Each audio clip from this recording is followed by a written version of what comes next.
One last twist in my pre-planned map of how you and I would course through XANDRIA's history in a survey journey together. And post to this, we will in fact return to, as I promised you, it feels like several months ago at this point, it's been a long time in our journey together. It's progressed for a while now, but we will make our return to the Fire and Ashes EP and give it the same respect as of a full run-through that I awarded Sacrificium and Theater of Dimensions, two of XANDRIA's earlier albums when Diana von Giersbergen had vocal leadership of the group.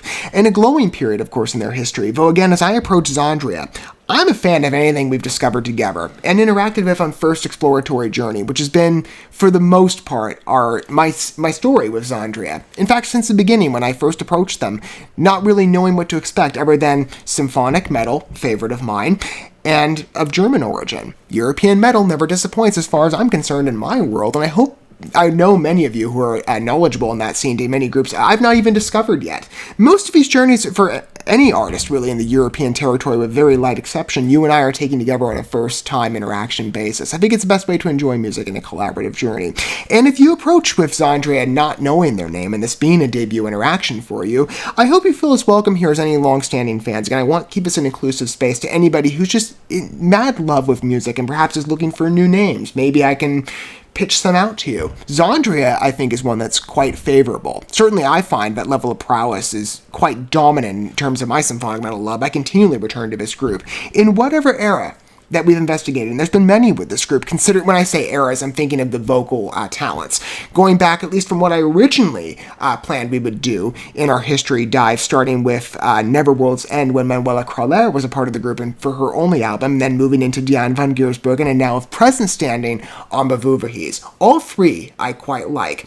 And whatever era you look at, though there's some variation in terms of what we hear, the voice of XANDRIA remains, and it's one that I'm absolutely just beholden to. And there's many symphonic metal groups I really like, but I continually run back to XANDRIA. Their capability within symphonic and power metal extremes is very much as an intrusion of both styles, with such grand and unapologetic sweeping qualities to their numbers. Truly epic work in whatever field you look at. Again, a variety of tones and extremes explored in their pieces. I am very impressed with what we've all witnessed together so far. Now, again, I can't speak for you. I'm just saying from my vantage point, I love not only being your, I guess, self-appointed tour guide of sorts, but I'm discovering all these pieces, well, for the most part, with some light exception, alongside all of you. All these pieces, well, certainly this one and the most recent past number, I'd not witnessed those before. I find it be honorable, though, if I'm going to give the same credit to, XANDRIA's history of the past to other vocalists within the group, why not go back to even 04, one of their earliest albums, and give Lisa Middelhoff, I hope I'm pronouncing her name correctly, forgive me if I'm not, and I welcome clarification down below if so. Why not give her the same respect, right? And we've done so far with one number, Ravenheart, the title number off of that second album. Very different vocal quality. I know XANDRIA from the more operatic extreme, going from Manuela on, but Lisa, more of like a power ballad, at least, again, from that one number. The general album could speak to something different. I don't know. I'm just going off, again, that first journey, and I'll take, the ride for that rest album for myself, for sure. But that earlier piece, more of a power ballad, or, power ballad, pop-esque tone to the vocals. But still, deliberate symphonic metal quality, with a gothic tone, too, which I find quite attractive. I still hear that voice of XANDRIA, even in the past. It's there. Softer number, but beautifully approachable. Great piece of Ravenheart that we will explore again in the next video when the band decided to cover their numbers on the Fire and Ashes EP with Diana stepping in that vocal role. I'm looking forward to that. But let's give Lisa, one more ride through in terms of an experience with Now and Forever, which came off a subsequent album, India. I believe it's a subsequent album. I'm pretty sure on the order, I think. This is track number 2, not the title piece, of course, the follow-up. I don't know what to expect with this one. Again, fresh discoveries in general we're taking with XANDRIA, and certainly of the past. This is all new to me, but I find it quite as admirable as I do the modern numbers. Again, XANDRIA, it seems, of any era, I quite like. And I've been saying so far, Manuela, Diana, Amber, I love all three of them. Now I get to add Lisa to the list, just based on 2 numbers. I love it, though. XANDRIA gets better the more I hear them, and even clearly more defined. In that sense, I see again, and there's plenty of overlap in the symphonic metal territory, notably, again, of European origin, but I really see the definition of individuality with XANDRIA and I find it quite beautiful. I hope you do too if this is a first experience. That we will come back to again with the Fire and Ashes EP from a new window of it and experience. But this is the original condition. Let's give it the respect it deserves. This feels closer to today than Ravenheart does. It's a little harsher, but still getting that, still in that pop window.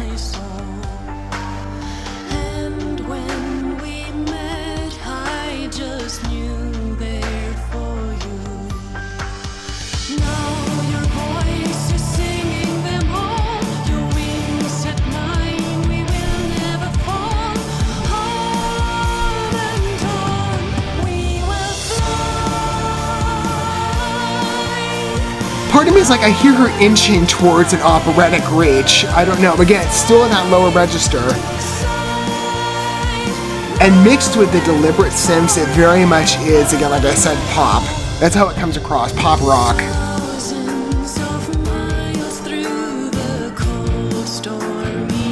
Reminds me a lot of Manuela, actually.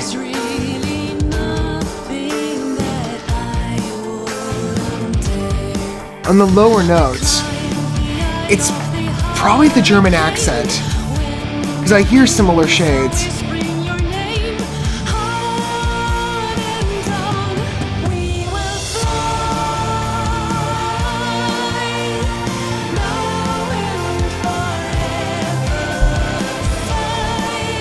Balanced choruses, so I like the stacked quality to it. It's really stacked. It's a vocal twist. It's a clear structure to the chorus section. I think it's one more something I wanted to say. Clear repetition, mimic tone, not ventured out quite as liberally as some of the new numbers, where they can go to quite a reach in space. Key changes, tonal changes, this stays very much in the same wheelhouse. But it is very approachable.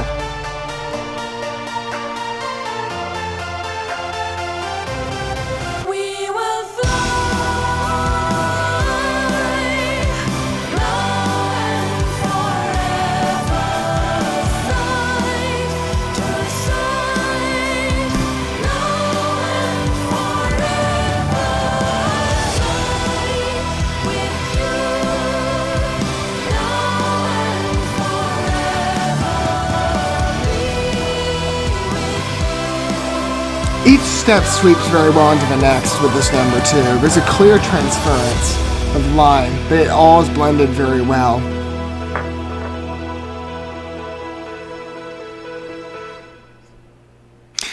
You know I love a good keyboard/piano closure, and it's certainly a fitting and deserved choice, not just as the concluding agent, but in connection to the number it's a part of.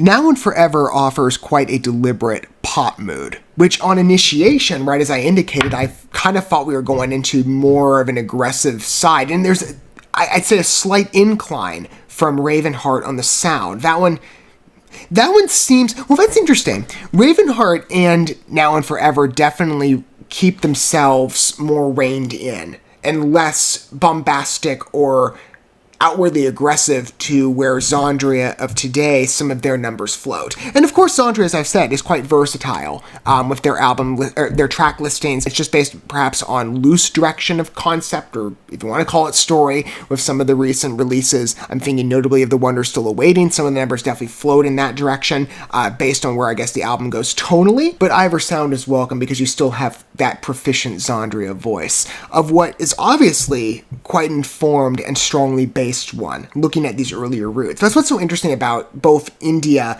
and Ravenheart from the window of exploration I get. It might definitely be a calmer voice with XANDRIA. Definitely one that it takes us back in time to 2005, but I still see the shades of where we are today. Even still, that clear XANDRIA definition is planted. The synth specifically, the electronic tones to this. I see parallels. It's really interesting to, again, see the connection points of what built XANDRIA and what preceded, as I've read about just in some light research and heard from different fan circles, preceded the switch on voice. It took them more into a, as I understand, Nightwish comparable. I know I mentioned that name, and for any Nightwish fans, oh, I cannot wait to get to them. I am fast-tracking them, in fact, alongside Epica, right? The two comments came very much in accordance to one another, and I understand the groups, at least by fan circles, seem to be a bit intertwined. So, given that, they're kind of a symbiotic pair, and how we'll be approaching them. I'm looking forward to both, though, but considering Nightwish, again, is the clear comparable of what's been identified to me by, I'm sure, other Nightwish listeners, and what I, based on very, very, very light samples, have heard for myself. Very light, though. Again, most of what we're doing with Nightwish is going to embody the same structure as XANDRIA in fresh explorations that we get to enjoy together. I can't wait that with Nightwish, though. I'm looking forward to it so much. But XANDRIA, considering what I know and what I've been told, I see that clear synonymy post, as I understand, switch with Neverworld's End. But even then, I began this journey into the past of XANDRIA even further back than I originally predicted on that question of how differentiated is it? And there's for sure a split. It seems Now and Forever and Ravenheart imply a softer tone that is preferred, with maybe based on like that first impression. I don't notice as readily here that gothic metal tone. That's explicitly within Ravenheart. I noticed it there immediately. Now and Forever definitely comes across to me as more like a mainstream pop rock number. But it's interesting to, again, even with its 2005 time placement, and so long ago with XANDRIA and early first steps, to see where they are now, and to see those connection points, notably again with those synths. I hear a clear definition and similarity between the two. It's really interesting.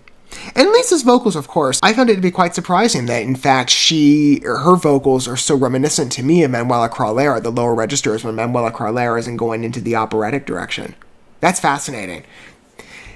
There's so many connections with these, even with XANDRIA, right? And there's obviously been quite the story in terms of the group's evolution or restructuring, right? We all know it if we're familiarized with the XANDRIA appearances of, again, whatever era it is. And again, keep us inclusive and be honest to you about how I approach XANDRIA. I'm a fan of everything I've heard. As far as I'm concerned, any window to the group I've quite enjoyed on many repeat listens, and I'm sure that these two numbers will operate no differently.